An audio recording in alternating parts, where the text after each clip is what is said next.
All right, good afternoon, everyone. I'm Donna Martinez, and welcome to the John Locke Foundation for another edition of a virtual Shaftesbury Society.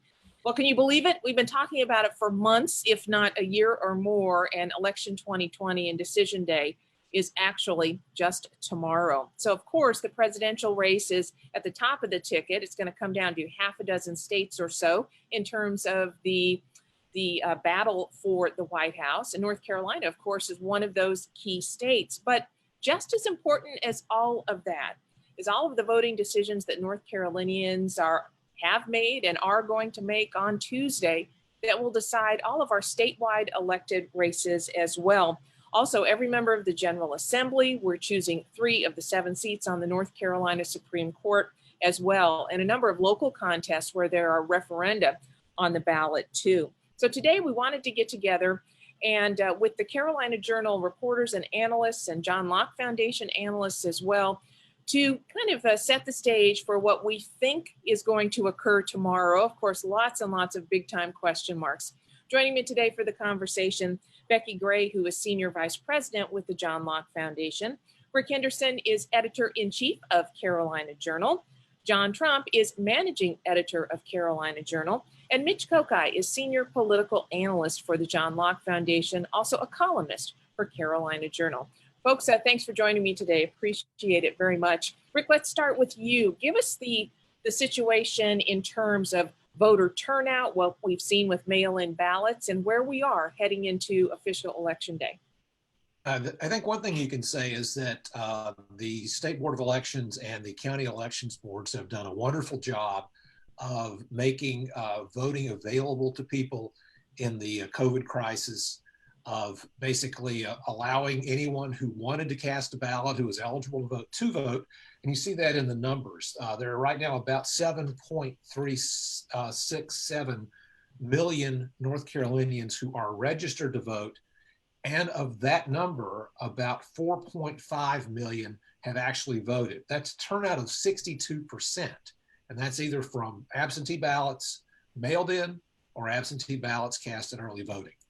And that's almost on a par with some of our off-year federal elections. I mean, that's an amazing turnout. And we haven't even had people going to polling places on election day voting yet. So we're only about 7 percentage points behind where we were in 2016 when we had a very high, close to record turnout.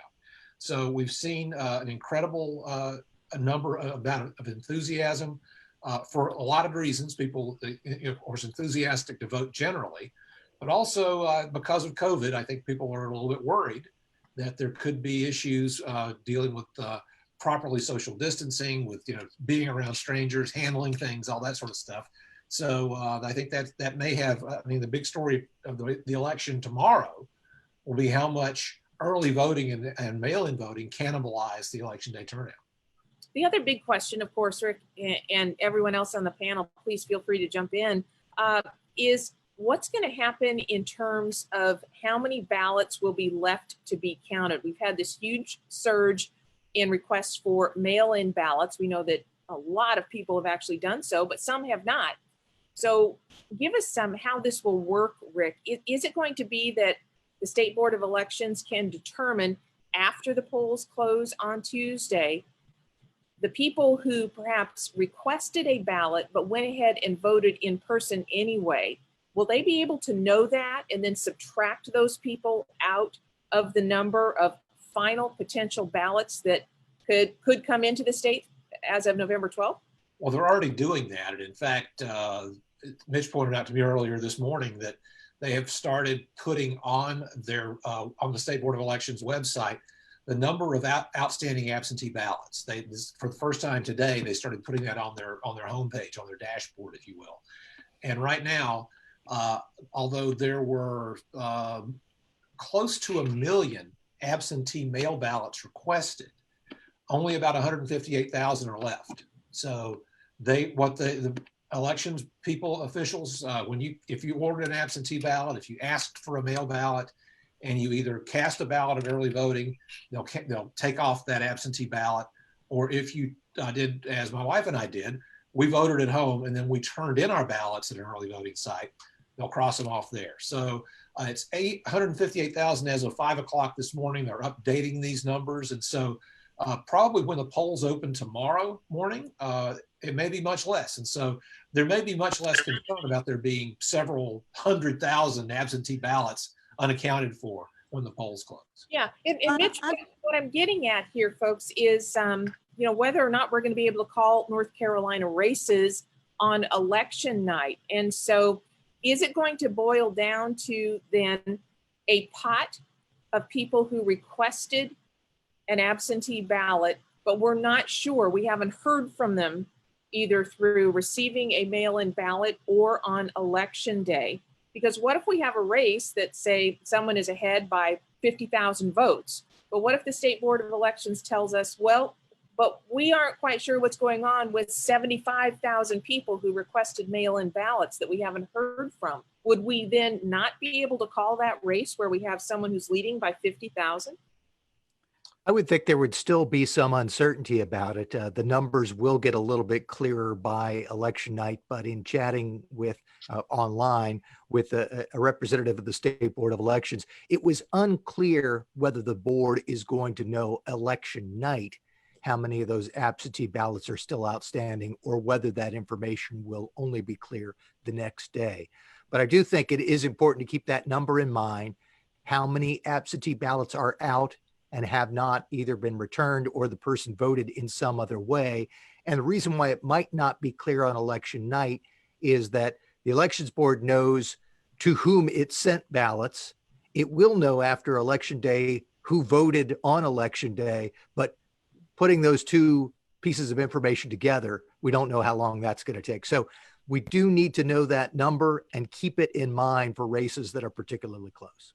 Don't forget too, don't forget too that because of the recent U.S. Supreme Court decision that was made, we'll have to wait not 3 days after Election Day for those ballots to be, those outstanding ballots to be returned and counted, but actually until I think it's November 12th is the deadline now. So it's extended even further. So Donna, you're exactly right. We may not know on election night. We may not know until November 12th on some of these races if they're that close.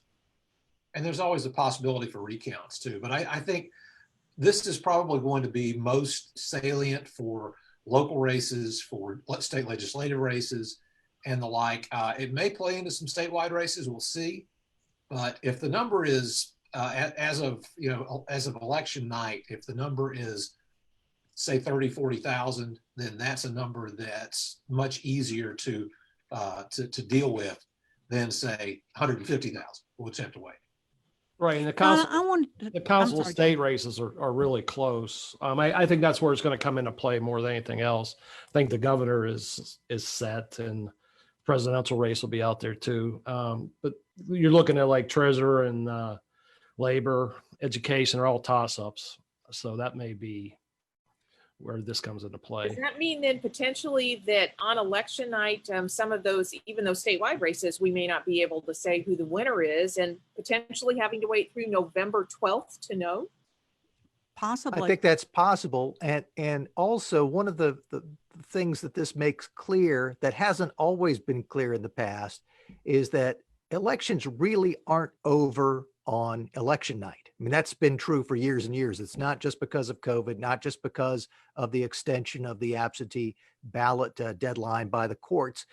Really, the election isn't over until the votes are canvassed. Now, in most elections, the outcome is so clear on election night that they can be called. But if you're going to have tight races, it's good to know that there are other ballots out there, because we haven't even talked about provisional ballots. Those are the ballots people cast when they go to the wrong polling site and they say, well, I'm registered to vote. Well, you aren't registered to vote here, but I still want to vote. Okay, cast a provisional ballot. And then the elections officials go back and decide whether this person actually was registered to vote. That sometimes can cause a difference. We can remember back in the days when June Atkinson ran against Bill Fletcher for superintendent of public instruction. Everyone thought on election night that Fletcher had won.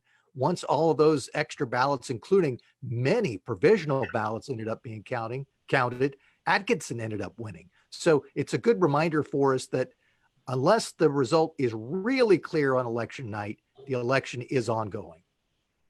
And we haven't even talked about the other potential layer that will go on top of everything we've talked about, which is lawsuits. If people decide that they're going to sue, even if a race is called, for example, or who knows what may happen at different polling places. And typically, to your point, Mitch, it not only is it never been over on election night because you have other ballots that needed to be determined or counted, but you have every election cycle, at least several polling places that have some sort of problem end up staying open longer. So it is by no means a clean election prior to 2020.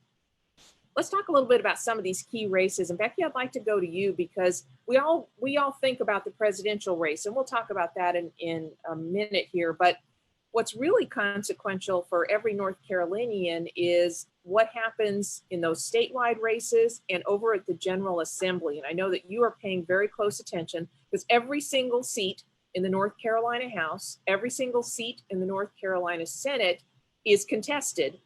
Well, at least in theory is contested. There are a few candidates who have won the seat without having a competitor on the ballot, correct?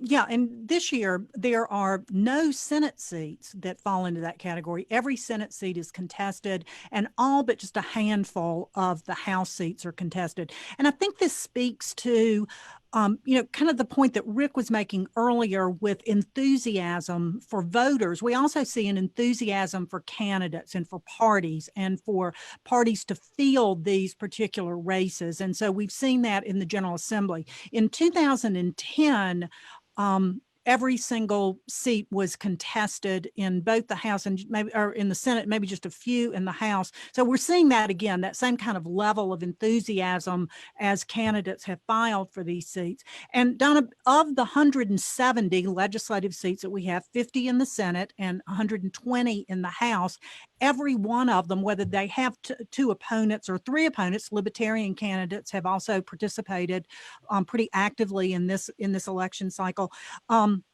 There are fewer that are really contested. And in the House, now this is my unofficial analysis, my unofficial list, but there's about 12 House seats that are really competitive and that are hotly contested. And then there are about 8 over in the Senate that are.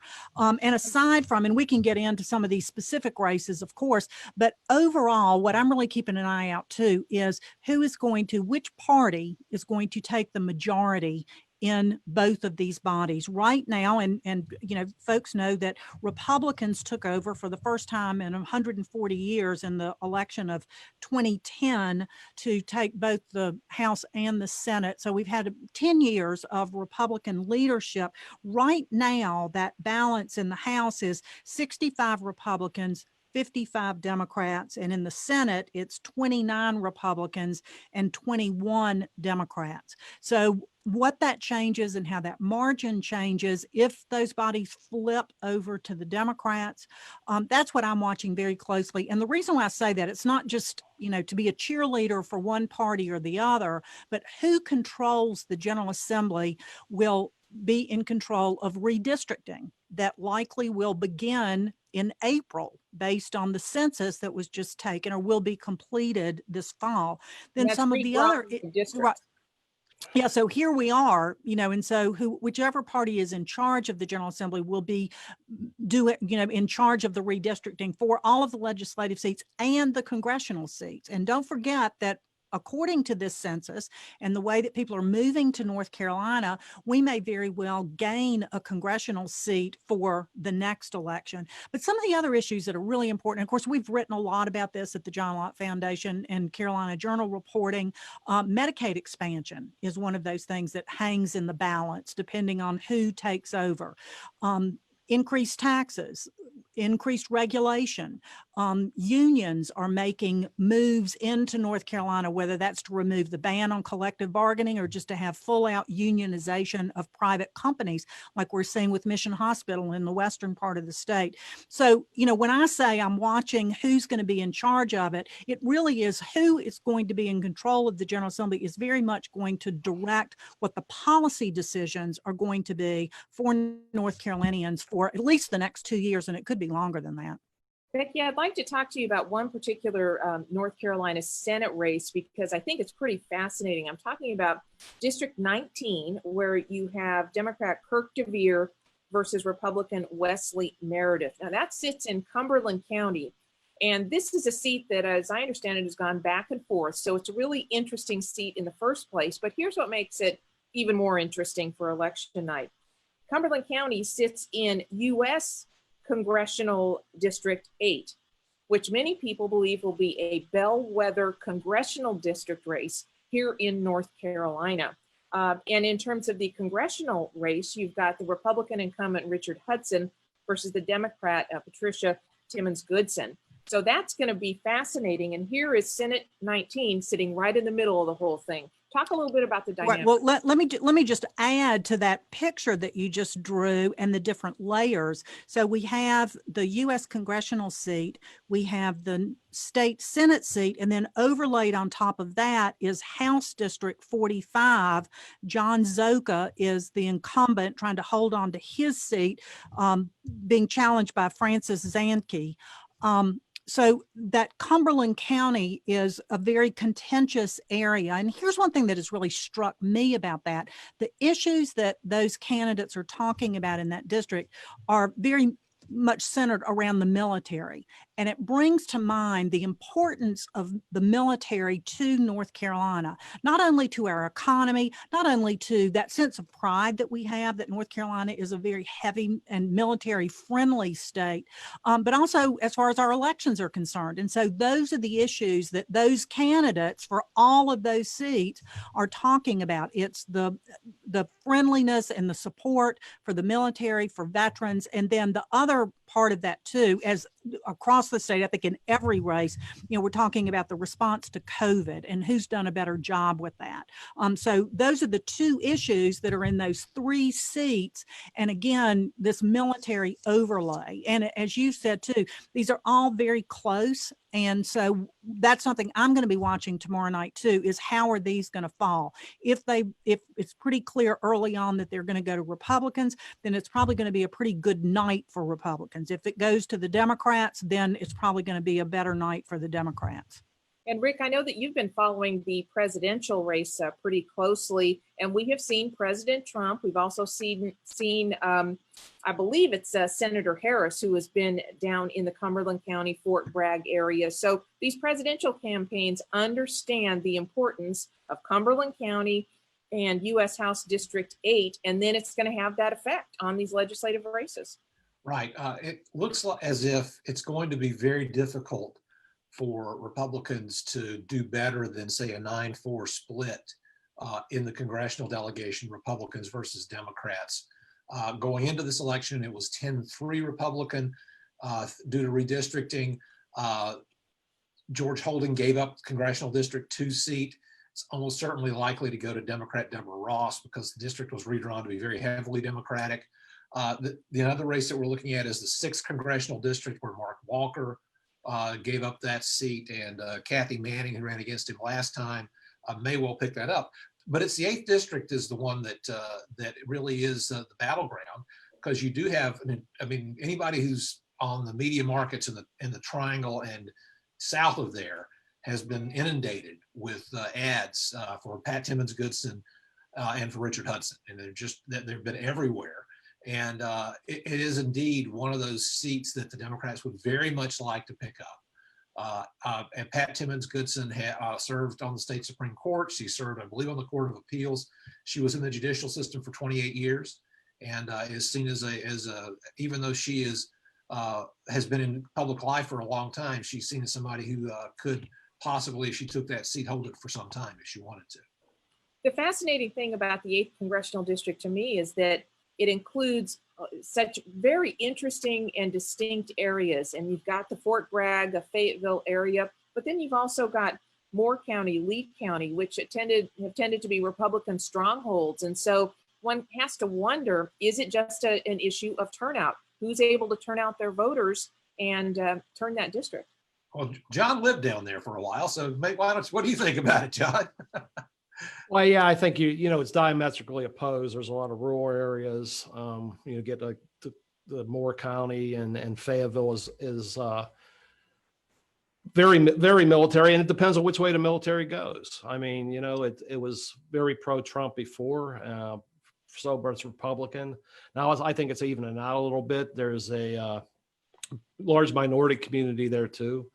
So, the issues important to them are more, I think, on a Republican side and more conservative side.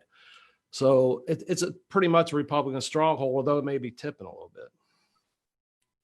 We mentioned that Patricia Timmons Goodson, who is the Democratic candidate for that race, used to serve on the North Carolina Supreme Court. Mitch, you have been following those Supreme Court races pretty closely. We have 3 of the 7 seats that are actually on the ballot. Some people may not even realize, hopefully you do by now, if you voted or are planning to vote on Tuesday, that we elect Supreme Court judges in North Carolina. So 3 of the 7 are on the ballot. This could either cement control for the Democrats on the state's highest court, or it could add a Republican or 2 back to kind of making it lean the other way, at least politically. That's right. At the very beginning of this election cycle, it looked as if there was only going to be 1 seat up for grabs on the state Supreme Court this time around, Paul Newby's seat, the one Republican. Well, at the time there were more, but 1 Republican who was on the court, his seat was going to be up for grabs. But then we saw a domino effect happen after former Chief Justice Mark Martin resigned to take the top job at a law school in Virginia. When he resigned, an Associate Justice named Sherry Beasley was appointed to be the Chief Justice, which meant that not only would she have to run for Chief Justice, but then her seat would be up for grabs. Paul Newby is running against Sherry Beasley, so that means there are the total of 3 seats. Right now, Democrats hold a 6-1 majority, with Newby being the only Republican. If Democrats sweep these 3 races, they'll hold all 7 seats on the state Supreme Court. Now, if Republicans sweep, they'll still be in the minority in the court, but it'll be a much closer balance of 4 Democrats to 3 Republicans.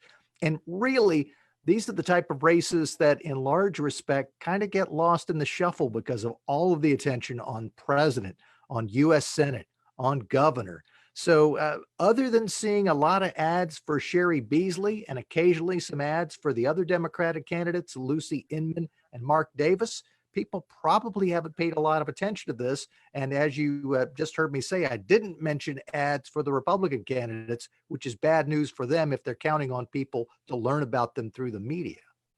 If you're looking at the ads that are being run too by not by Beasley, but by the other 2 Democrats who are running, they're running very much as centrists. They're running very much about leave their politics at the door. I mean, they are very much making an appeal for voters who may not be or who may not be aware that we have partisan races, and who also, well, for one thing, who don't want to have judges who essentially act like legislators. And so it's a very calculated, and it could well be an accurate description of how they would rule on the court. Remains to be seen. One other note of interest, the Raleigh News and Observer is no friend to conservatives and tends to endorse primarily Democratic candidates. In this race, though, interestingly enough, the NNO endorsed Sherry Beasley for Chief Justice, no big surprise, endorsed Lucy Inman against Phil Berger Jr. in one of the other races. But in the third race, the News and Observer endorsed the Republican Tamara Beringer against an incumbent, Mark Davis. So that was quite interesting that the NNO did throw a bone to one Republican candidate in a statewide race. And we know, of course, that this is so consequential because so many issues now are being challenged in court, and ultimately decisions of the General Assembly are making their way through the courts, and they go up to the final stop, the state's highest court, the North Carolina Supreme Court. And there is a nexus between what's happening on the state's highest court and an issue that has become a big time issue in the governor's race, as well as some legislative races. That is educational choice and opportunity scholarships. That may well go before the North Carolina Supreme Court to be deemed constitutional or unconstitutional. We have seen in the governor's race, for example, John, where you have Dan Forrest, who is a supporter of opportunity scholarships, and you have Roy Cooper, who is not. Tell us about that. Well, too, and it's many of these council state races. I think there's a disconnect here, because I think the governor's race, he's up 10 points in the latest Civitas toss poll. And it goes to the same thing as like Mangrum True at the Board of Education race, which is pretty much a toss up too. And there's diametrically opposed. You know, you're talking about a school teacher who's all for public schools, and you know, let's limit charter schools, and a school choice candidate in Truett.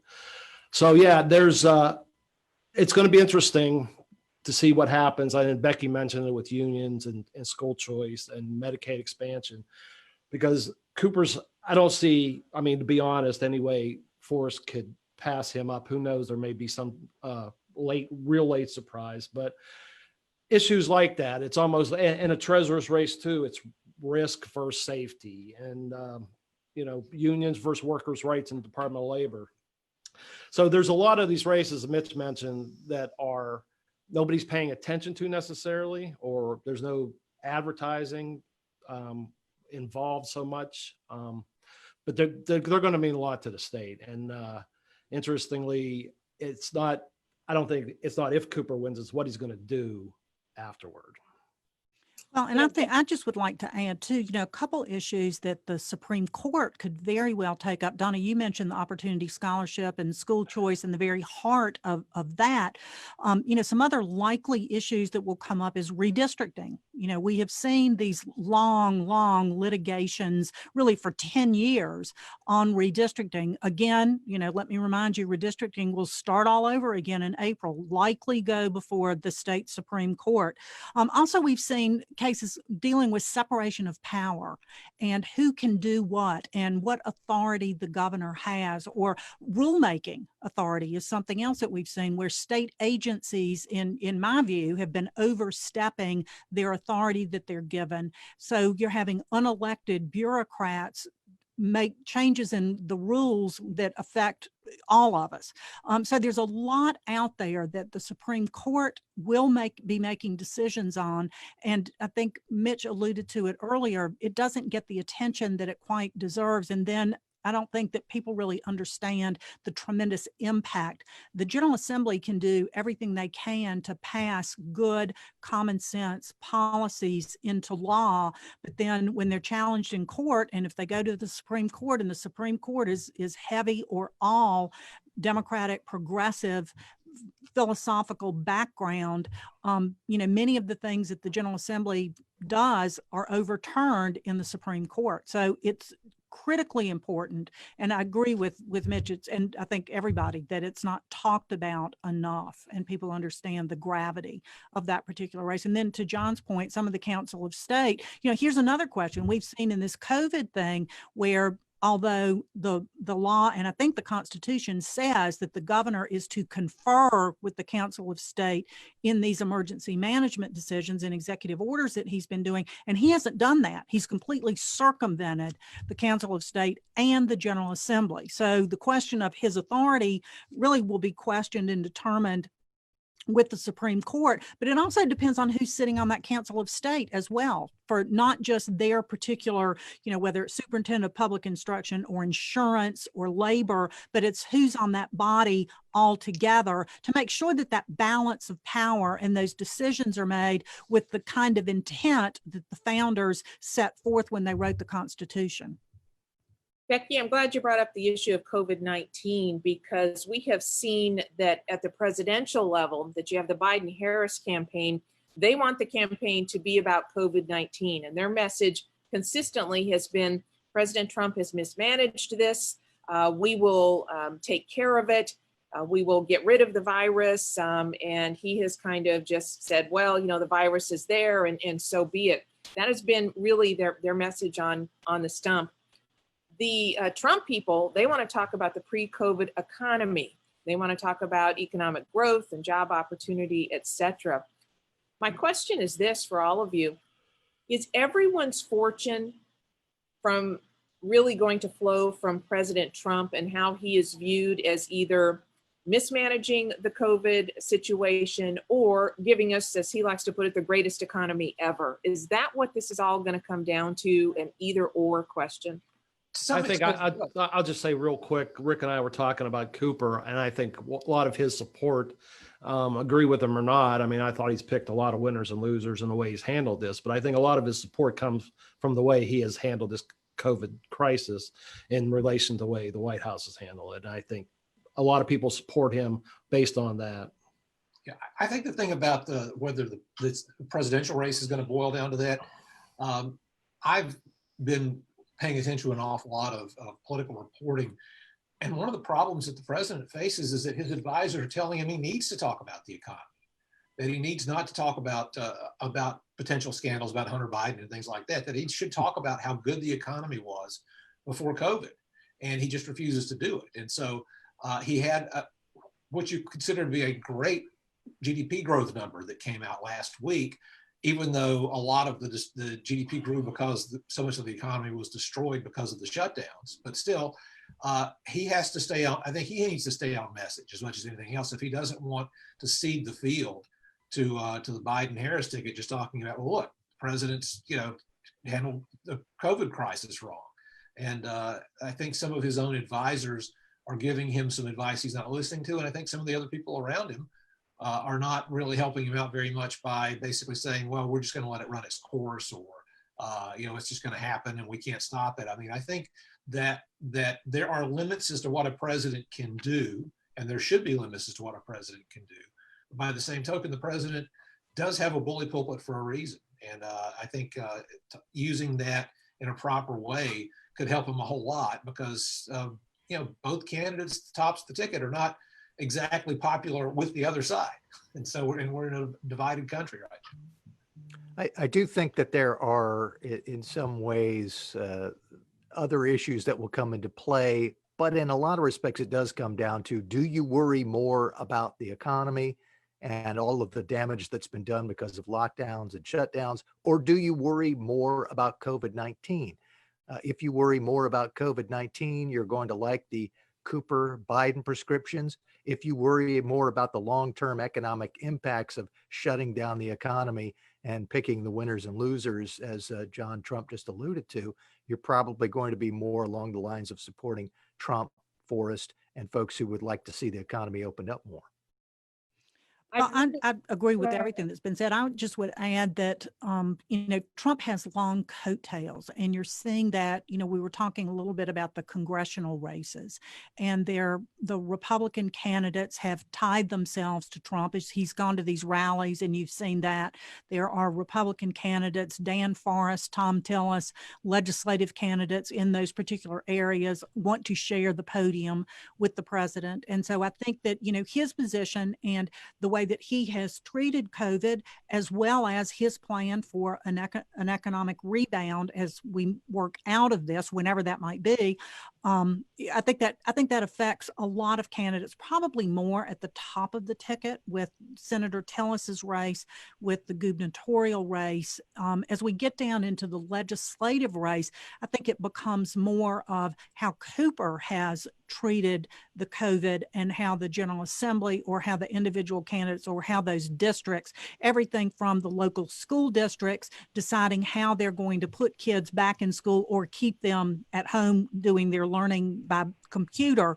But I think it permeates through every single race, but maybe at a little bit different level. I think as we get into the legislative races, and in many of our districts too, Donna, we have school board races, there are county commission races, there are local races as well. I think that this election is all about COVID, but how that affects particular races, aside from the very top of the ticket, it kind of depends on the locality and what's happening there and what the folks in those districts are most concerned about. And I think it also would depend on businesses and particular industries in those areas. If they have been deemed non-essential, for example, and you have people struggling to pay the bills and to have some sort of income, or relying on an unemployment check in order to get by, do we know if those types of concerns are hurting the Cooper people anywhere across the state? Not messaging that way. Cooper's not messaging that way at all. If you look at one of his recent television ads, his answer for having the economy recover is basically to, more subsidies, more handouts, more benefits to favored companies. I mean, it's very much of a top-down, government-first proposal. Now, that has resonated. Well, I don't know that the Forrest team has actually countered that as well as it could have, or groups that might be, supporting Lieutenant Governor Forrest's campaign. Because the answer that the governor has about all this, the Governor Cooper has, is basically, we need more top-down leadership from Raleigh to tell which businesses can open and which ones can't. And it's just very striking that if you listen to the messaging that's coming from the governor's office, is that Raleigh is this beneficent force that allows you to operate your business, and that you don't have anything to do with it yourself. And so it's really something that's jarring when you consider how the past decade has essentially seen this incredible growth in entrepreneurship and employment, because government has stayed out of the way for the most part. And so, has cut taxes, has cut regulations, has improved the business climate. And the governor's response to that seems to be, well, let's just do away with all that because of the virus. But Becky, in those legislative races, some of those key competitive races, I would think that at least the Republican incumbents in those legislative races, they have a lot of success to tout over the past several years. I would think that's got to be front and center in some of those campaigns. Oh, absolutely. I mean, the recovering economy, what's happened, just this last session, since COVID has hit, they had many efforts to allow businesses to open again. The governor continued to shut them down. I mean, there's a clear difference between, as Rick said, the governor's top-down government will take care of everything. We're going to shut you down, but then we're going to subsidize you. You can't work, but we'll give you unemployment. We're going to keep so you can't work. I mean, all of this, and the impact on taxes and how it impacts other businesses and other employees. Donna, you mentioned the non-essential businesses, the non-essential workers.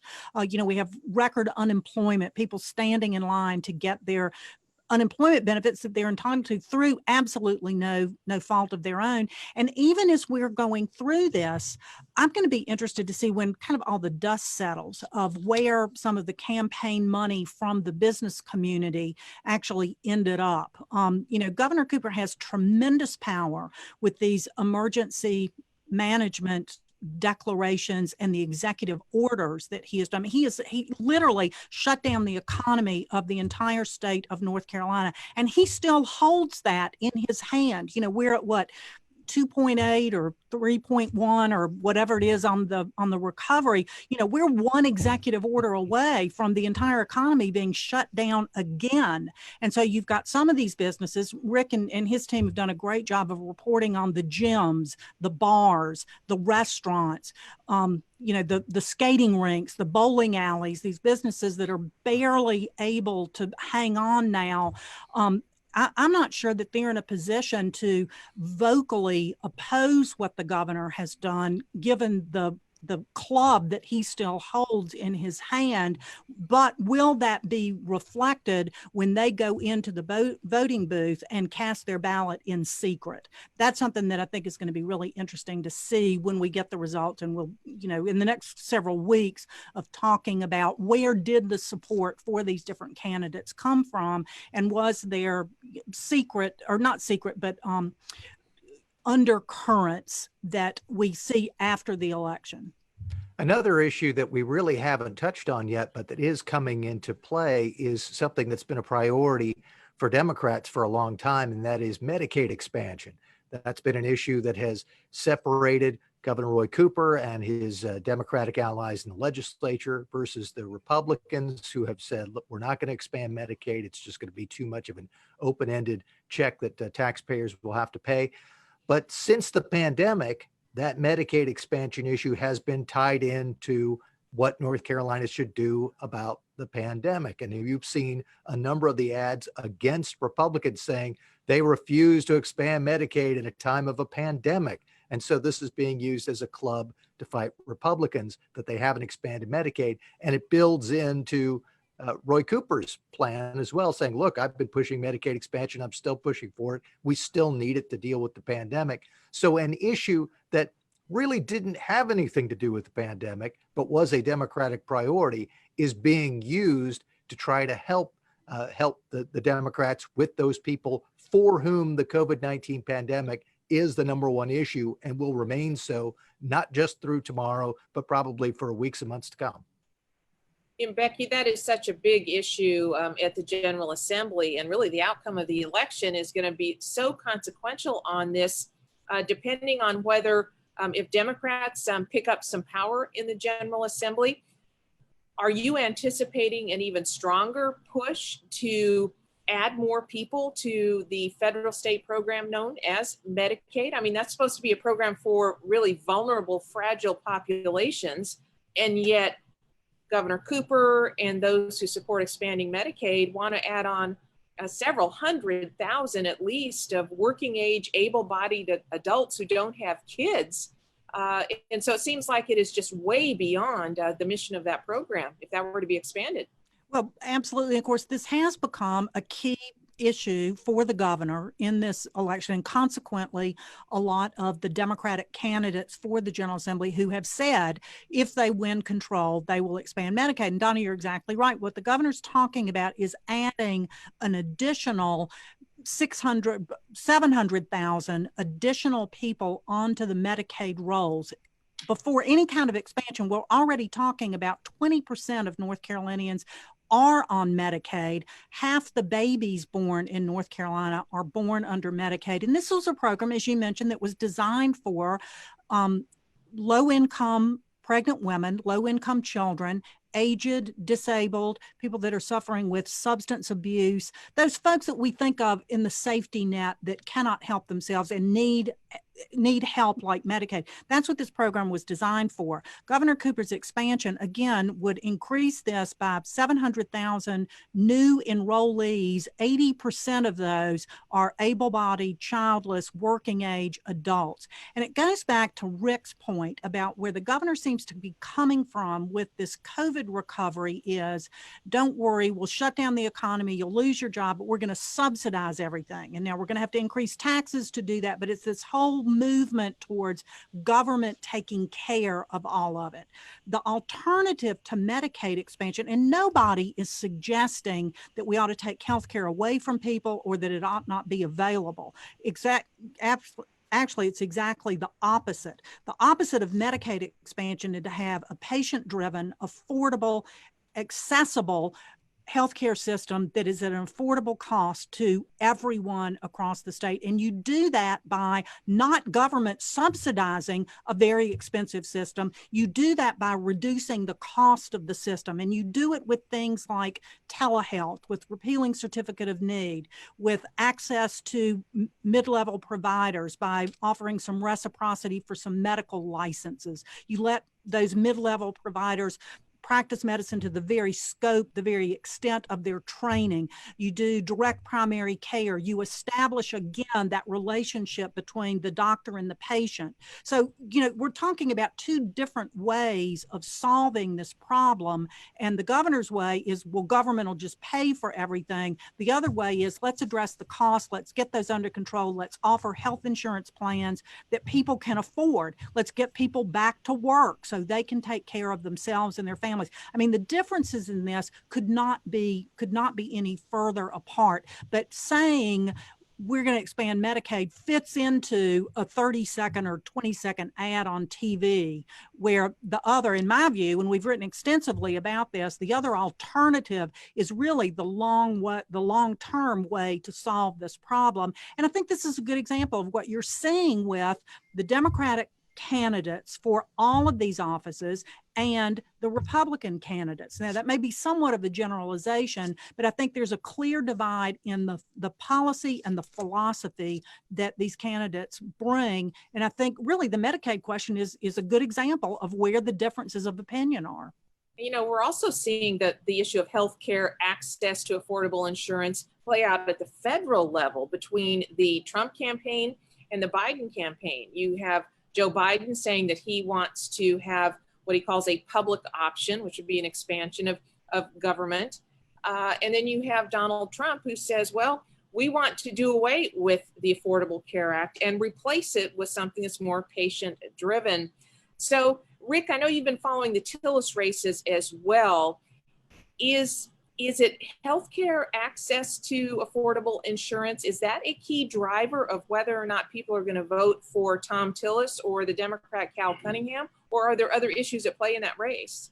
Well, there are some other issues in play at that race, although the Cunningham campaign has made, and the groups supporting him, especially the third-party groups, have made Thom Tillis's positions on Medicaid expansion part of their campaign. And they've said that Thom Tillis refused to allow Medicaid expansion when he was Speaker of the House, and he did, because he didn't think it was a good idea. He thought it was bad policy, he thought it was too expensive, and he thought it was Washington offering something that they sold as free, but that wasn't free at all, that still had to be paid for.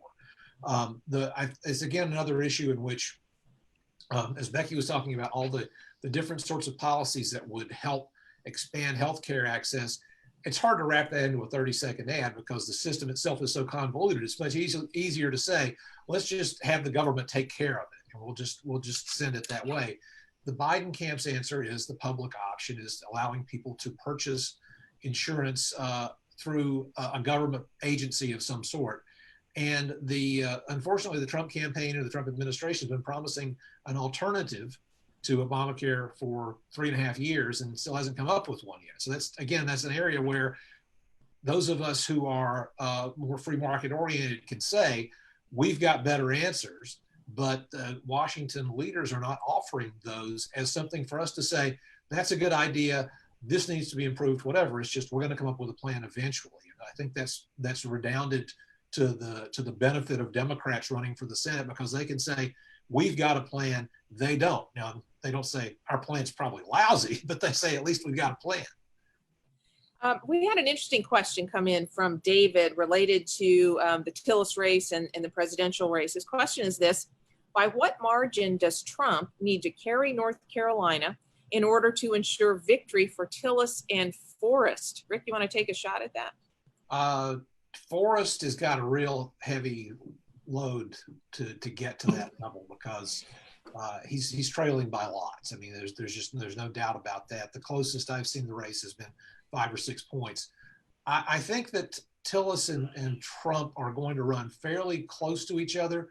So if President Trump does win the state, Thom Tillis may well come along with him. And Thom Tillis has always been a very strong closer in every campaign that he's run. And so he's basically in the position that he was 6 years ago when he defeated Kay Hagan. And so, and he did. He ended up winning by a couple of points. I think that if President Trump wins North Carolina, that he'll take Thom Tillis with him.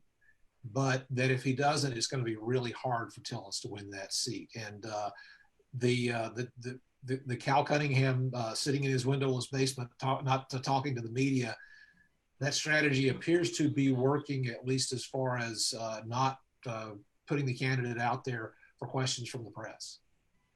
But the Cunningham scandal has had an impact. We saw in the last Civitas poll that Democrats, over the course of a previous month, had all built their majorities, including, as has already been mentioned, Cooper going up by 10 points over Forrest. But the only race that really moved in the opposite direction, where the Republican was making gains, was Tillis, who had been down by about, I believe it was 6 or 8 points, and that margin had gone down to 3 or 4. So if the trend keeps working in Thom Tillis's direction, he could eke out a victory with not having to have a much larger margin of victory for President Trump. I'd like to ask each of you to give me a sense of what you're going to be watching on election night. Maybe it's a particular race, maybe it's a particular region. of the state, or maybe it's something at the federal level. But I'd like to find out what is your advice to our viewers here, what you would tell them to watch for. And John Trump, I'd like to start with you. I know, John, that you have been paying pretty close attention to a lot of these statewide races. Is there one of those that you're paying attention to, or is it something else? Yeah, I think treasurer is a big race because, as I said, it's we've done well with our pension fund as compared to a lot of other states.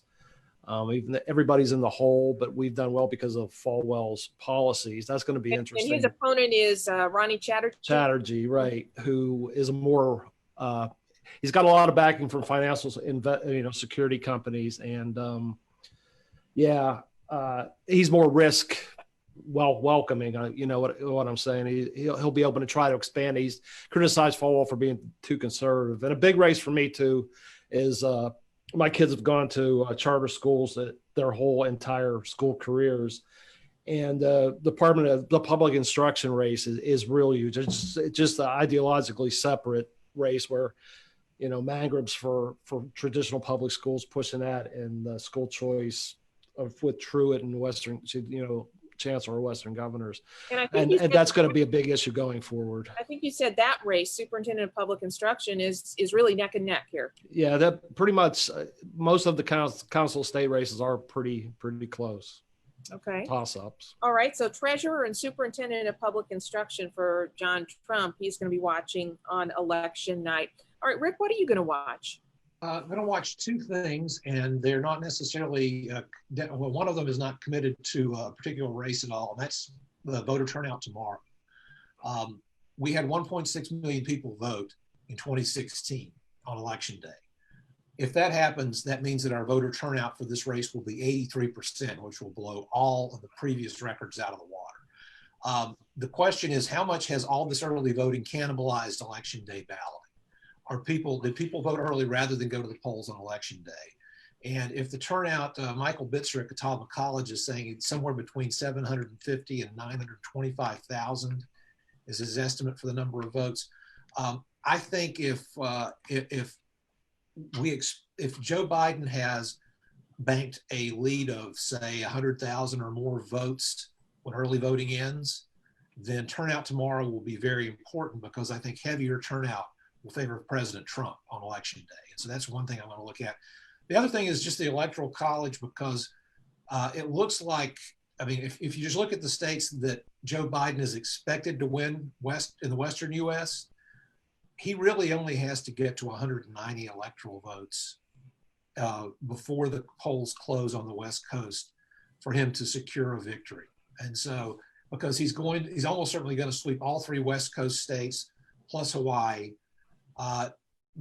My old buddy from Las Vegas, John Ralston, who runs a political and news site there, has said that Nevada is now a lock for the Democrats. And so look for the number 190. If the number at 11 p.m. nationally is, say, 150 or 140, then President Trump still got a puncher's chance.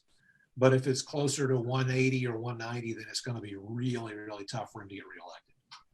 Okay, so Rick will be watching the turnout numbers and then the Electoral College and how many Biden has in the bank around 11 p.m. or so. Right, Mitch Kokai, what are you going to be watching? Well, I think one of the key races, and we've talked about it before, but Tillis Cunningham, because this could have a major impact on who controls the Senate. If Joe Biden wins the White House, and if, as everyone expects, the Democrats will control the U.S. House, the only block on one-party rule would be a U.S. Senate controlled by Republicans.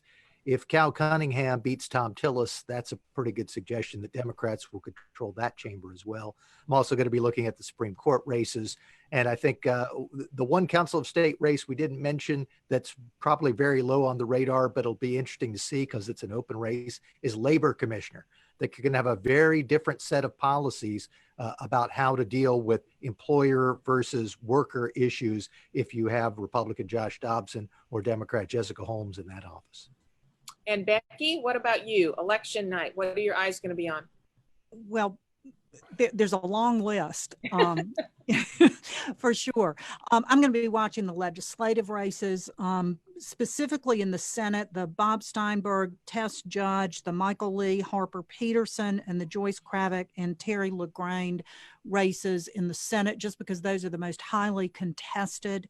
In the House, Perrin Jones, Brian Farkas, and the Kristen Baker in Cabarrus County, those races, because both of those Republican incumbents are physicians. And we were talking about Medicaid expansion. We're talking about COVID. I'm very interested. I think it's really healthy, literally and figuratively, to have physicians in the General Assembly. The Stephen Ross House race in Alamance County, and also Bill Brawley is running to get his Mecklenburg County House seat back from Jim Hunt's daughter, Rachel Hunt, in Mecklenburg County. And that's one of those interesting races on a variety of levels, one of which is the money that the Hunt campaign has put into the race is a lot more than what Bill Brawley has been able to do. And so there's a lot of interesting things in that race. There's more, of course, and Donna, just thinking about this, I think I might do a locker room post later today of the races that I'm watching in the legislature, because we don't have time to go over all of them today. Mitch mentioned the Department of Labor. That's another one that I think is really interesting. What we see in that race is Josh Dobson, who is very much in favor of preserving North Carolina's very strong right to work laws. Jessica Holmes is and will be a champion of labor unions. The other thing in that race, I think it's interesting in that you have two candidates from each of the parties with good experience running against each other. In a lot of ways, that's kind of be watching that for the future of Republicans and Democrats and what these races may look like. And then finally, there's a subsidized housing bond that is on the ballot for the city of Raleigh. And I'm going to be watching the results of that to see if the vote on that bond is a reflection of Marianne Baldwin's leadership and how Wake County voters are feeling about the mayor, the city council, and I know they're not all related, but I'm wondering if the response to the safety and security and the boarding up and the violence in downtown Raleigh will be reflected in this city of Raleigh housing bond, subsidized housing bond. So those are the things that I'm going to be watching. Those are a few of the things I'm going to be watching.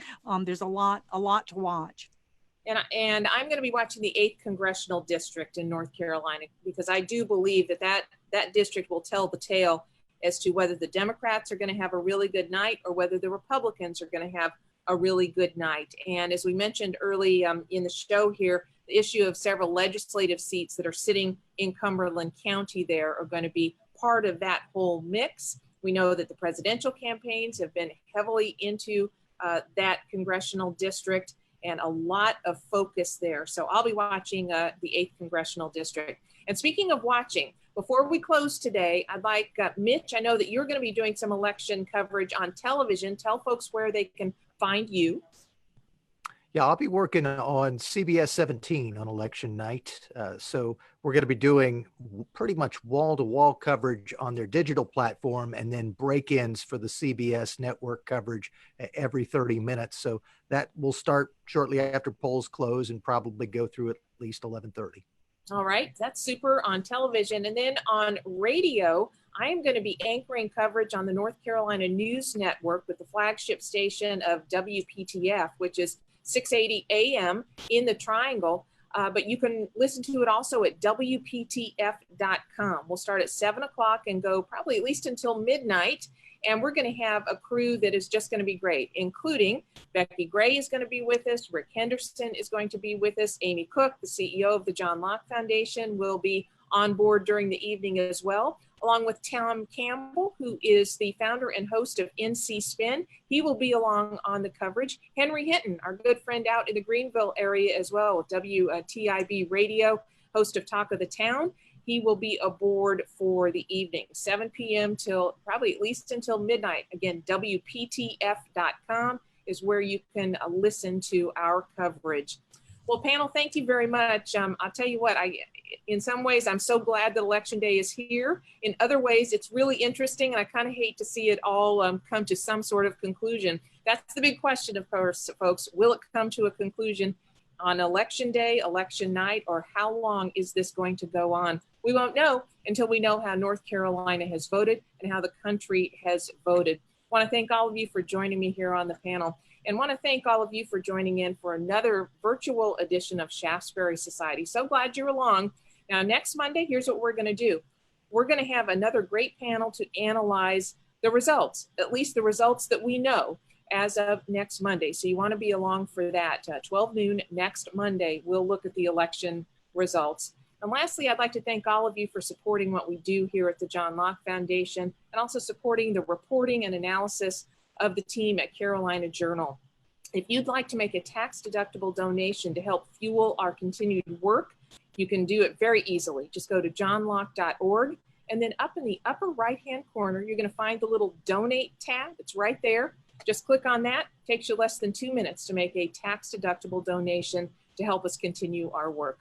Thank you, everyone. If you haven't yet voted, please do go out and vote on Election Day. It is what makes us such a special country, that we take this so seriously. And obviously, it's a year of all sorts of unique situations and circumstances. We will be back with you next Monday to analyze what has happened. In the meantime, have a good Election Day. Let's hope it is safe. Hope that everyone stays calm, no matter what the results are. Everyone have a good week. We'll see you on Monday.